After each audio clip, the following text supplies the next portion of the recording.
પોરબંદરના વાઘેશ્વરી પ્લોટમાં આવેલા ઠાકોરદ્વાર એપાર્ટમેન્ટમાં તારીખ 10થી 24 એપ્રિલ દરમિયાન ₹5.5 લાખના સોનાના દાગીનાની ચોરી થઈ હતી, જે મામલે ફરિયાદ થતાં પોલીસે તપાસ હાથ ધરી છે. રાતડી ગામે જંગરવારી સીમમાં રહેતા રામ સુકા કેશવાલાએ નોંધાવેલ પોલીસ ફરિયાદ મુજબ વાઘેશ્વરી પ્લોટમાં આવેલ ઠાકોરદ્વાર એપાર્ટમેન્ટના ગ્રાઉન્ડ ફ્લોરમાં રહેતા જયશ્રીબેન પ્રવીણભાઈ પરમારે નાનપણથી તેઓને દીકરો માન્યો છે અને રામે જયશ્રીબેનને માતા માન્યા છે અને તેની દેખરેખ રાખે છે. તારીખ 24 એપ્રિલના રામ નિત્યક્રમ પ્રમાણે જયશ્રીબેનના ઘરે ખબર અંતર પૂછવા જતા જયશ્રીબેને તેને ત્યાં છેલ્લા 4 વર્ષથી ઘરકામ કરવા આવતા હસુબેનને પગારના ₹6,000 ચૂકવવાના હોવાથી રામને કબાટની ચાવી આપી પૈસા કાઢવાનું કહેતા રામે કબાટમાંથી રકમ કાઢી હતી.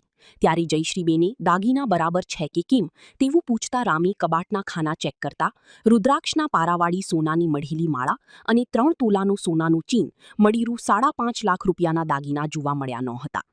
આ દાગીના જયશ્રીબેને તારીખ 10 એપ્રિલના કબાટમાં રાખ્યા હતા, જે ચોરાઈ ગયા હોવાનું જણાતા જયશ્રીબેને રામને વાત કરી હતી. આથી રામે તેઓને ઘરની બહાર ગયા હતા કે કેમ તેમ પૂછતા જયશ્રીબેને એવું જણાવ્યું હતું કે અઠવાડિયા પહેલા તેઓ બાથરૂમમાં લપસીને પડી ગયા હતા, ત્યારે પ્રાઇવેટ દવાખાનામાં સારવાર લીધી હતી.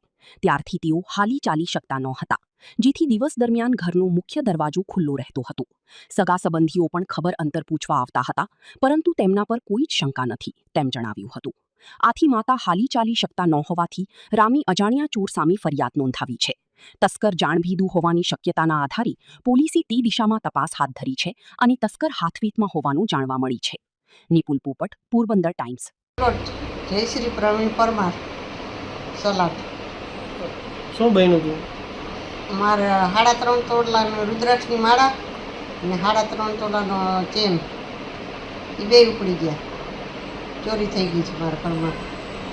કઈ રીતે ચોરી? ઝાડા તોડ્યા હતા કે ચાવીથી? કઈ રીતે? મારી ચાવીએથી ખોલીને તાળું તોડી ગયું છે કબાટ.